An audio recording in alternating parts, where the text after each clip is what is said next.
Hi there, Tom. Hi, Chesh. Welcome.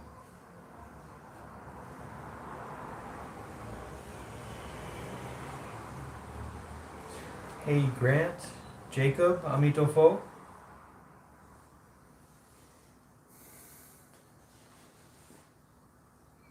Spoopy. Hi. And Daniel. Hey, Daniel.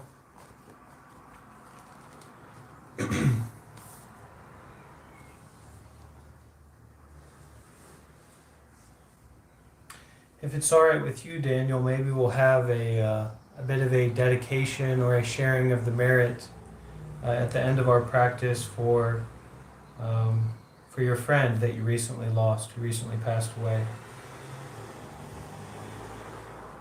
That's something that's very, very common in the Buddhist community uh, for our loved ones. We dedicate the merit, the good deeds of our practice to share with them as they take that next step on their journey.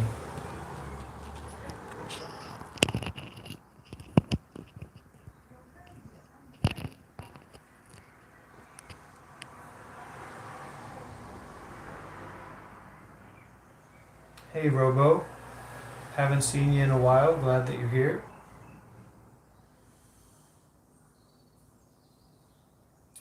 And Daniel, I am all right. I am okay.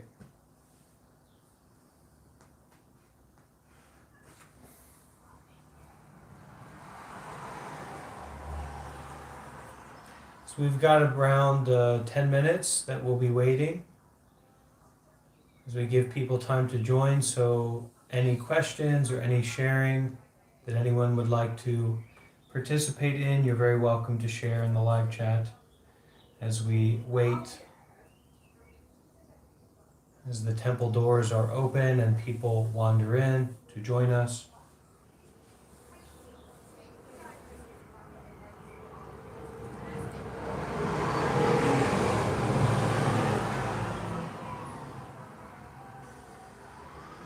Well, this is, Robo, this is a great day to get back into it. The reading that we'll be looking at today is really informative, very direct. Once again from our friend Ajahn Sumedho.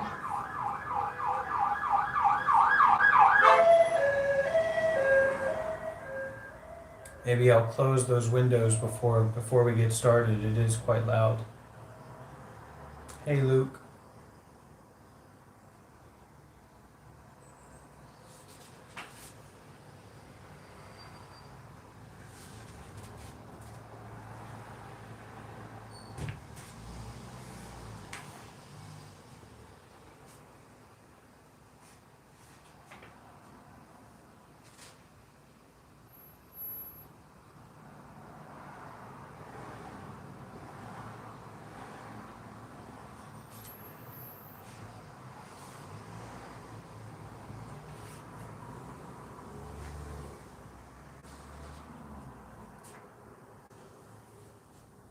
Spoopy, you can breathe through your mouth. That's okay. If you have a blocked nose, just breathe through your mouth. It's all right.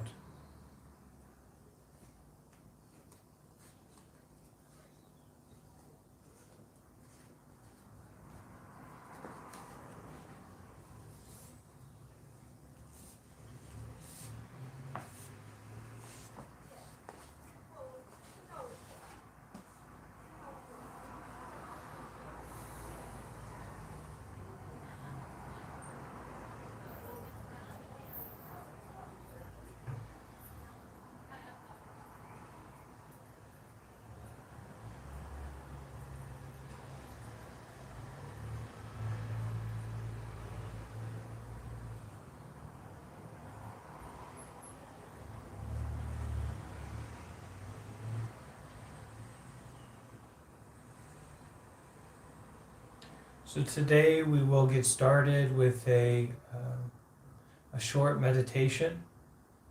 Then we'll go into the reading. And then we will practice again longer meditation together.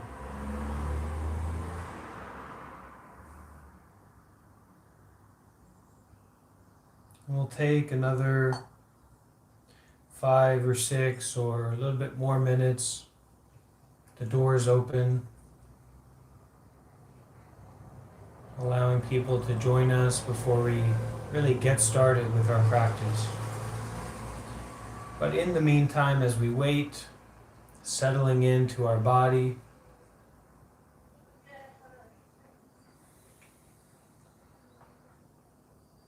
touching into our intention that we're bringing to the practice, our intention to bring some wisdom, some well-being into our life, not just consuming, not just enjoyment, but also to really look, to really open ourselves up to wisdom, to the teachings of the Dharma, our nature,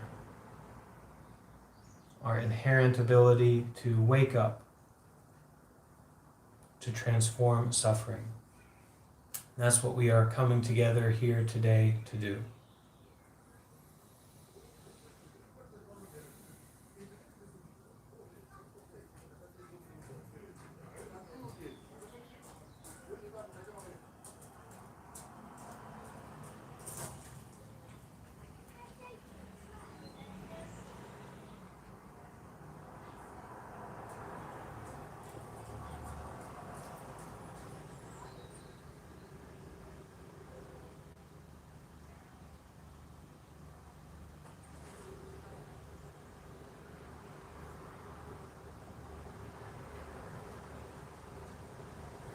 And while we are practicing together, practice is a very independent, very personal, very intimate matter with ourselves. So what we bring to the practice, the personal effort that we put into it, that is the benefit that we're going to be able to get out of it. Very personal, very subtly intimate and internal kind of practice. I had a teacher once who remarked about these more intensive meditation retreats, so 5-day, 8-day intensive meditation retreats, 8 hours a day, etc. And he remarked that we are practicing alone together. Practicing alone together. So there is a spirit of our practice that is very personal, very much up to you, even though we have quite a few people coming together to practice. Very much up to us.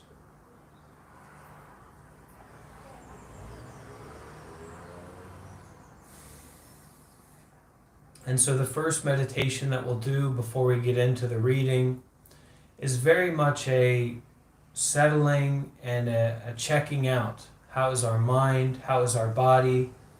And beginning to show up to ourselves. Not necessarily to relax or to concentrate or to put forth our method, but really to just begin showing up.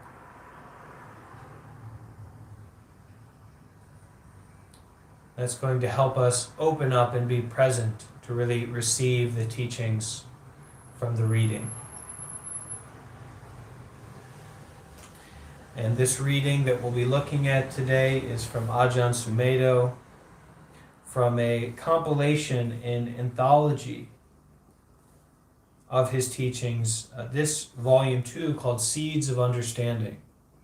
So as we begin with our meditation at the start, preparing the garden, opening the garden up for the season.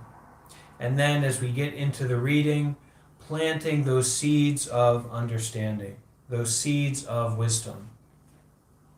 After planting those seeds through deep listening, heartfelt reception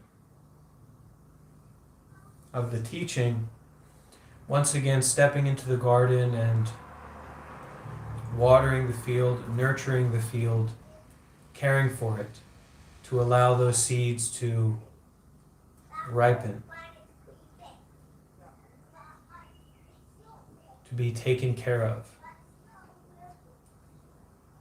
and supported to grow. So let me close these windows so that it's not too loud from outside with cars and things like that. Then I will get settled and we will start. Just a minute or two.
So, welcome everyone.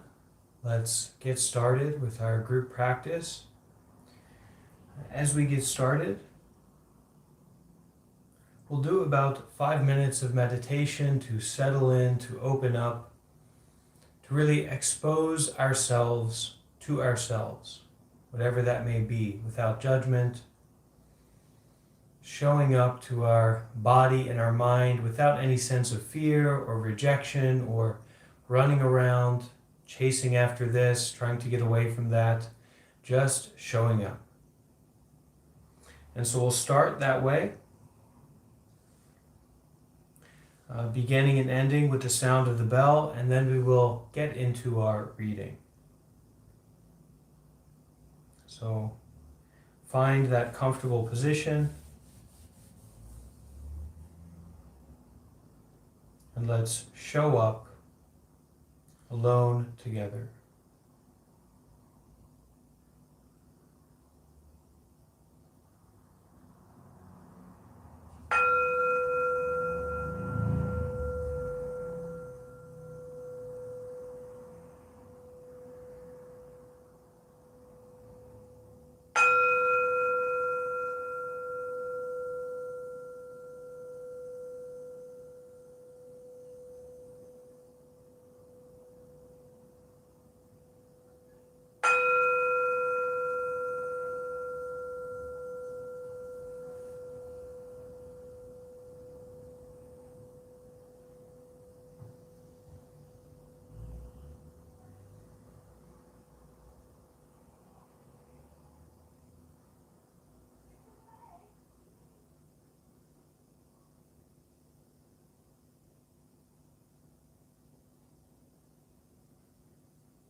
So as we listen to the reading, we can maintain this meditation mind, this deep listening,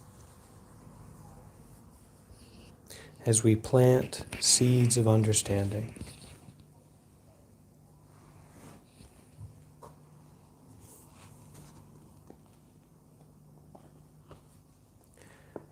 Now is the knowing.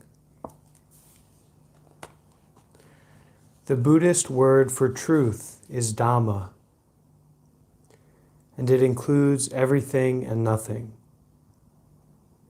When we are thinking in dualistic terms, we think a thing is either something or nothing. But in reflecting on Dhamma, the mind is receptive to that totality, that wholeness, in which the relationship between something and nothing takes place. If we don't know this totality, then our life tends to be entirely conditioned by our experience, and we see such conditioned experiences as reality. So we just go from one conditioned experience to another, and these experiences don't relate to much anything beyond themselves. When we no longer see how things truly relate to one another, life becomes complicated because our mind is fragmented. We are just reacting to this and to that, to this condition and to that feeling, and we wonder why we suffer in spite of the fact that we have everything. We think that if we have everything we want, we should feel happy and secure. But we are not happy because we feel a yearning for union, a longing to go back home to the One. The human heart longs to be free from the appearances of separation and isolation that we feel so strongly. The Buddhist teaching asks us to reflect on the human experience, starting with the feeling of separation and alienation that is common to all of us. If we don't contemplate our own existence or try to understand it, then our life seems to be filled with meaningless activity, and our sense of that tends to increase the feeling of separation and alienation. We want to find someone who will fulfill us, someone on whom we can depend, someone who will never fail us. There used to be a romantic image of the person who was made for us. When we met them, we would live happily ever after in a state of bliss.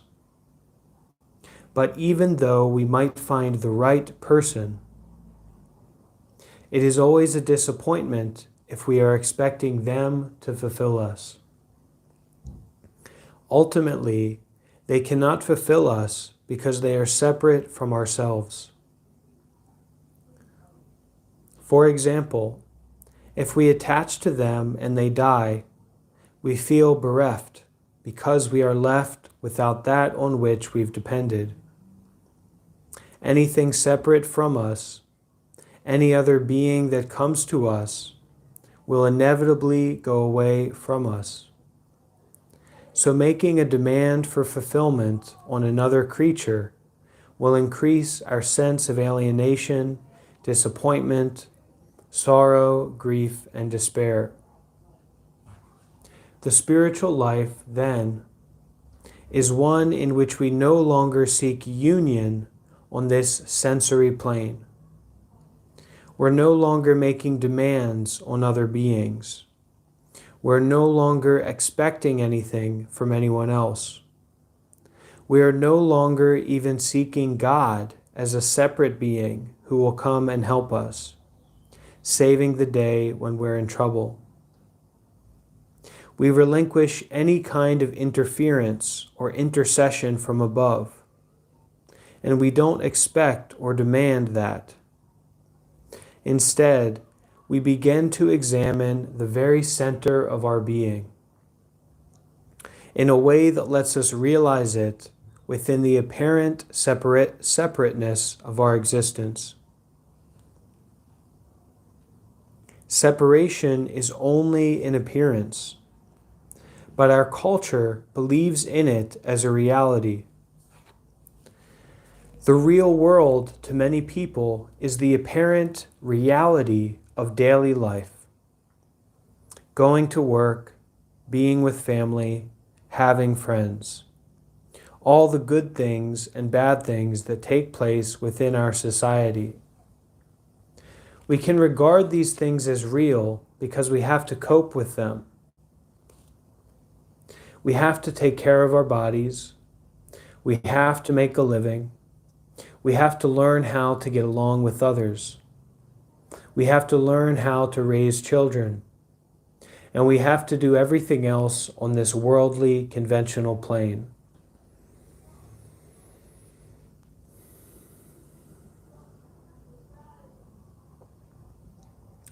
I am not trying to tell you that these conventional activities are a total illusion and that they do not really exist. The conventional world is what it is, but it's not ultimately real. It is a world of changing and of shadows, a world of birth and of death. It is composed of arising and ceasing, coming and going. This is what we can label conventional reality because it does seem very real to us. But in contemplation, we do not simply believe in conventional reality because it accords with our own conditioning. Instead, we take a different position, one of inquiry. We need to question conventional reality, not just look down on it or ignore it, but really investigate it. This is what we do in meditation. We begin to investigate that which is so ordinary to the human being that no one even bothers to notice it. Now, we might feel inclined to question something that is exotic or extreme, but to pay attention to the ordinary seems unnecessary. So I am asking you to make a special effort to contemplate the ordinariness of life. For example, reflect on what it's like to be in this human form, which is sensitive and feels everything, both pleasant and painful. Or ask yourself, what personality is? Is it really you? Don't judge whether you have a good personality or a bad one, but really question, what is personality? Investigate the realm of emotions. What is that anyway? What is the ability to feel things in your heart? Love and hate, elation, depression, feeling frightened, feeling jealous, or being obsessed with desire and passion.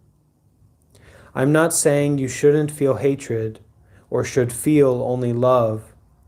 I am asking you to investigate the nature of these feelings and your ability as a human being to feel them.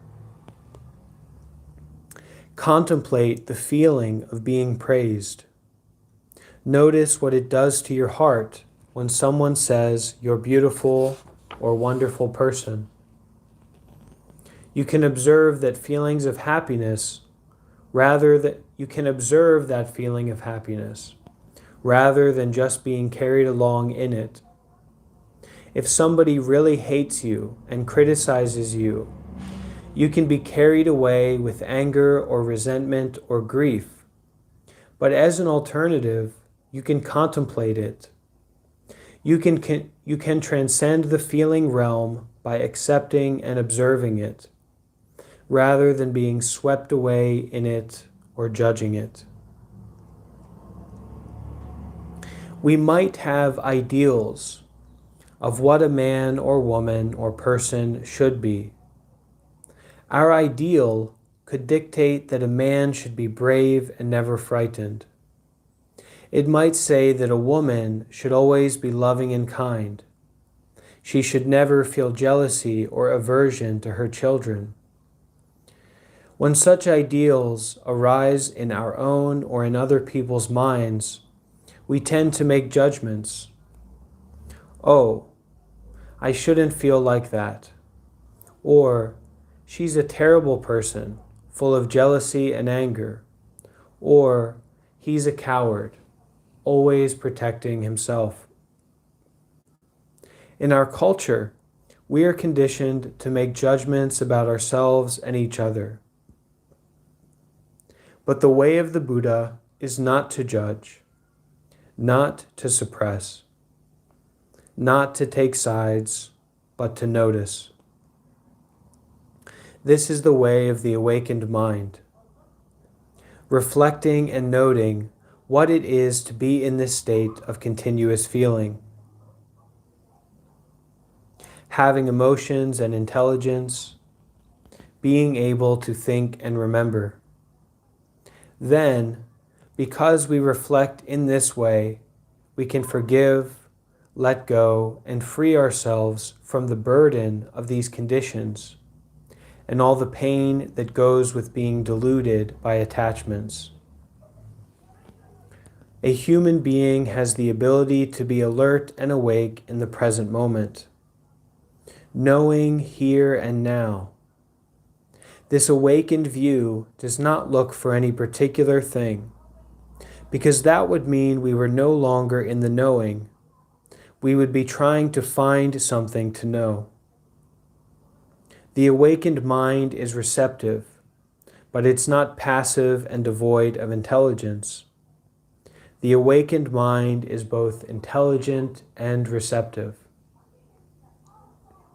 Intelligence is very much a part of our human experience. We tend to misuse it because of our habit of grasping ideas and holding on to opinions. We often have quite intelligent illusions about ourselves and the world we live in.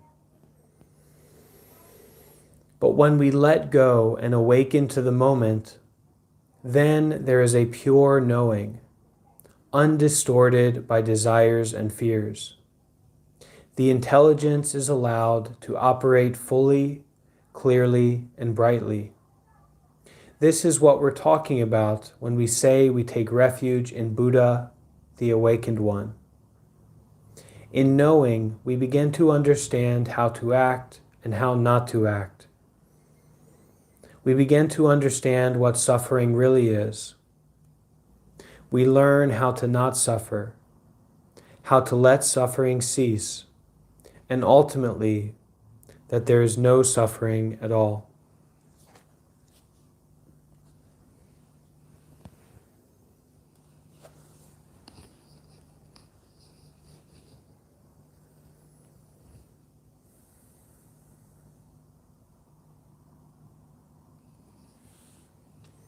Suffering is the illusion that we project onto life because of our ignorance and through the habits of our unawakened heart or mind.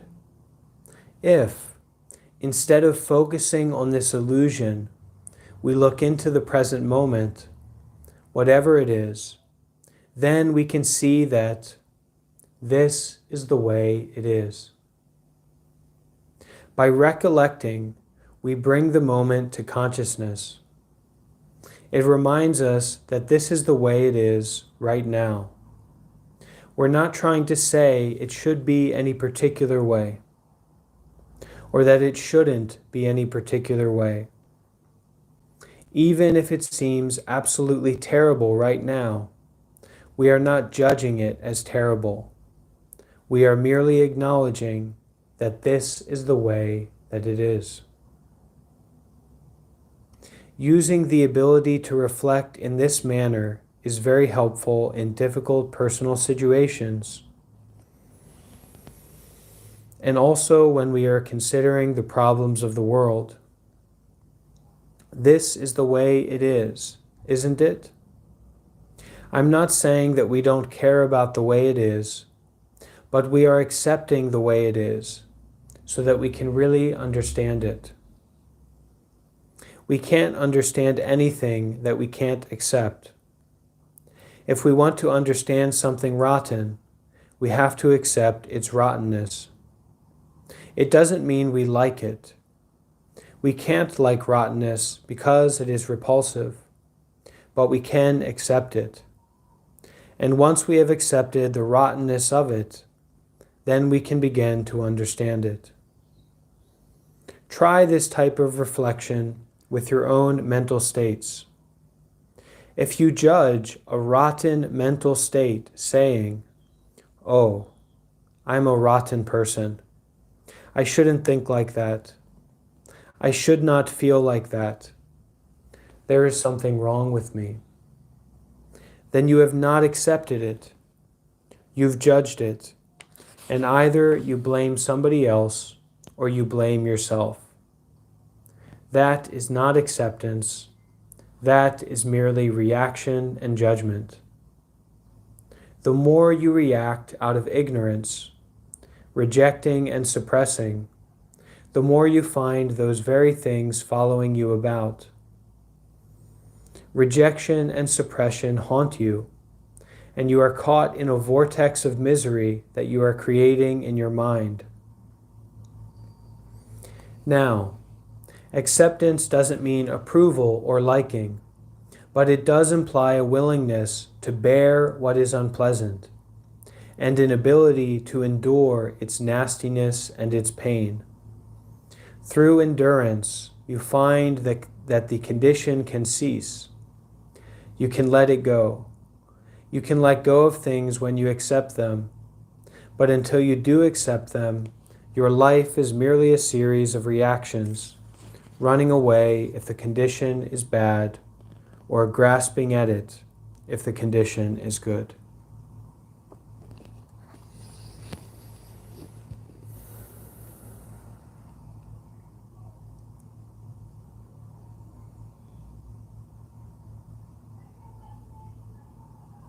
So now that we have planted many seeds of understanding, seeds of wisdom,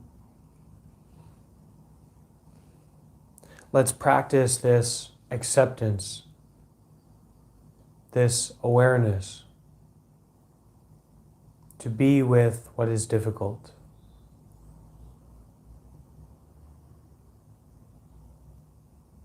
To be present and aware in the midst of changing phenomena and experiences.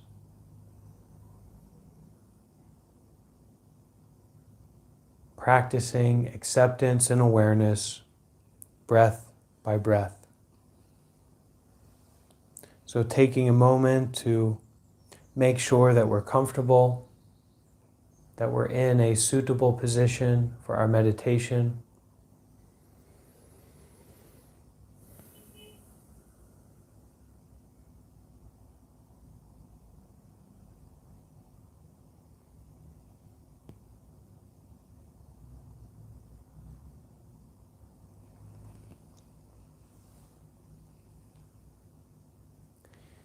And beginning with the sound of the bell,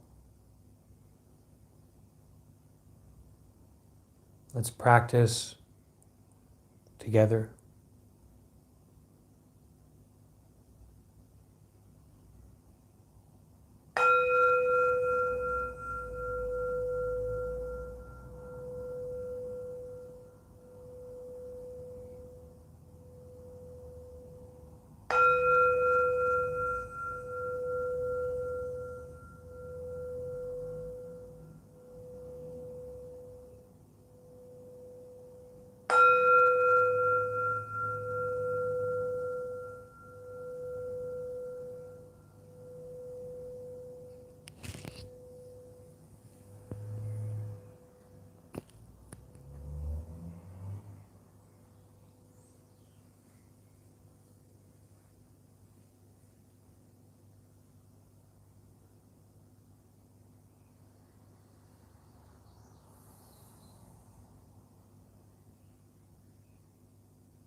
Instead of relying on those conditioned experiences, pleasure, pain, boredom, relying on our awareness, our brightness, our attentiveness, our ability to show up again and again and again, moment by moment, to be aware. Pleasurable experiences coming up and going away, painful experiences coming up and going away, boredom coming and going. Relying on our awareness of conditioned experiences instead of those ever-changing, arising, passing away.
Just like our breath coming in and going out,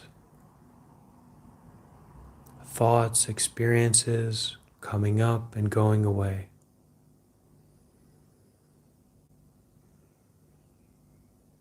Our practice here is that awareness, the breath coming in and the breath going out.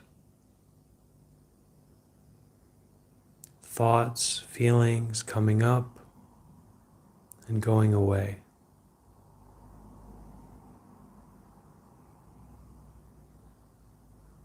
Being aware.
whatever thoughts come up, not being pulled in by them or carried away.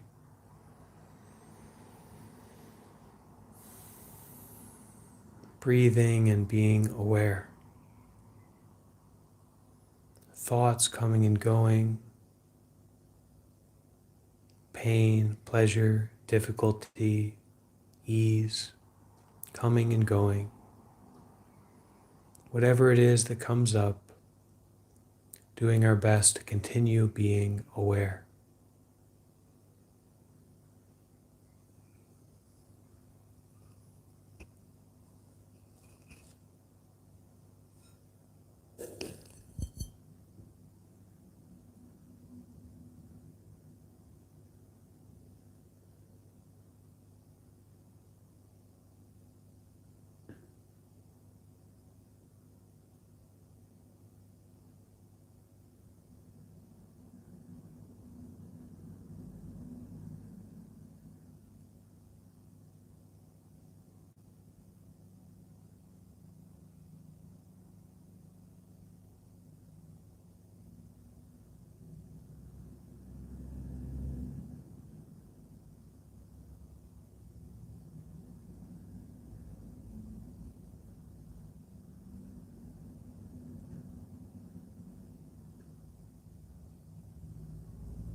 Not identifying ourselves with any aspect of our experience that comes up,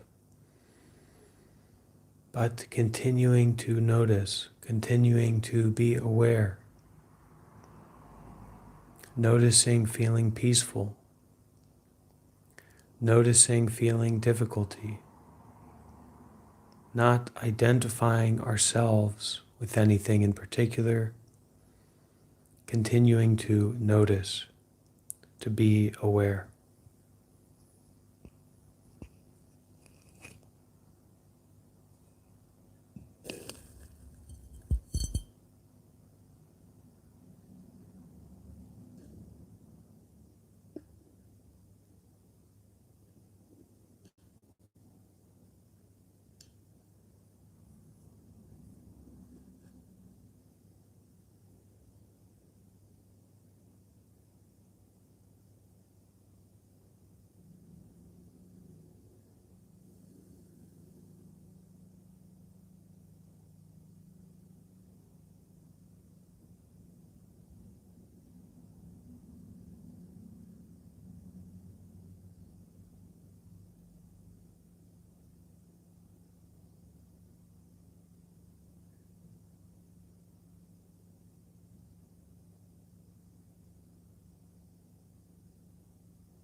So as we finish up our meditation practice, I will offer a short reading on metta, loving kindness, and the application of loving kindness in our life to alleviate suffering. The way of a practitioner to be in the world, to establish themselves in peace. After that, we'll have a bit of a dedication for someone who is a loved one, for a member of our community who recently passed away. So I invite you to listen deeply as we begin closing our session together. They who want to attain peace should practice being upright, humble, and capable of using loving speech. They should know how to live simply and happily, with senses calmed, without being jealous or carried away by the emotions of the majority. Let such a person who wishes to attain peace not do anything that will be disapproved of by those who are wise. And this is what such a person contemplates. May everyone be happy and safe, and may all hearts be filled with joy. May all beings live in security and in peace, beings who are frail or strong, tall or short, big or small, invisible or visible, near or far away, already born or yet to be born. May all of them dwell in perfect tranquility. Let no one do harm to anyone. Let no one put the life of anyone in danger. Let no one out of anger or negative intent wish anyone any harm. Just as a mother loves and protects her only child at the risk of her own life, cultivate boundless love to offer to all living beings in the entire cosmos. Cultivate boundless love to offer to all aspects of our own body and mind. Let our boundless love pervade the whole universe, above, below, and across. Our love will know no obstacles. Our heart will be absolutely free from hatred and enmity. Whether standing or walking, sitting or laying, as long as we are awake, we should maintain this mindfulness of love in our own heart. This is the noblest way of living, free from wrong views, greed, and sensual desires, living in beauty and realizing perfect understanding. Those who practice boundless love will certainly transcend birth and death. Now, offering a bit of a dedication. So in Buddhism, we have this idea when we practice meditation, when we listen to the Dharma, when we bring about this wholesome activity, doing good deeds and avoiding unskillful activity, we generate merit, we generate benefit for ourselves. And one of the practices that we do is we don't keep that merit, that benefit for ourselves, but we offer it to all beings. And today, someone recently passed away by the name of Claudio. And so, Claudio, a dear friend to a member of our community, a loved one, And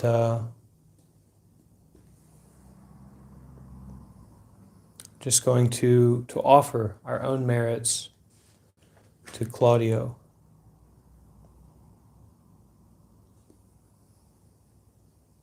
Firstly in English, and then I will chant in Pali. May all my departed relatives and friends receive the merits from this practice.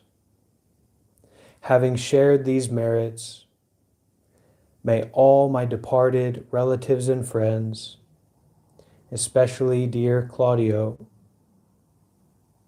may they be free from worries. May they be free from sufferings.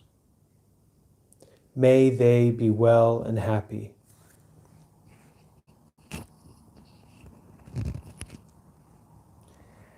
Idam me natinam hotu.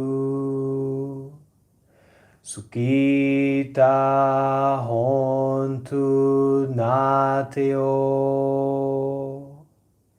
Idam me natinam hotu. Sukita hontu nateo. Idam me natinam hotu. Sukita hontu nateo.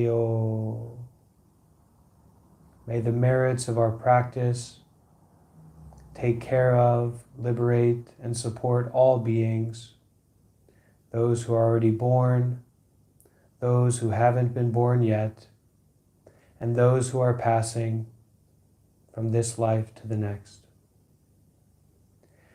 Sadhu, sadhu, sadhu.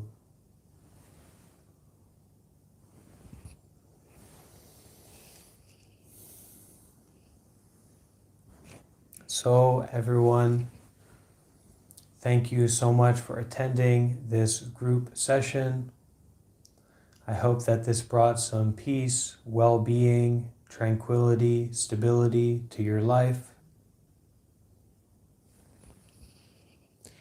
And I encourage everyone to bring this practice, bring this energy, this spirit of awareness, of loving kindness, of sharing, bringing that to all aspects of our life, especially keeping in mind Daniel and Claudio as they pass on. Okay? Thank you everyone for attending, and hopefully we'll see you again tomorrow at 3 p.m. London time to continue our reading practice, our study practice, and also the meditation. All right? Thank you everyone for joining.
Take care, everyone.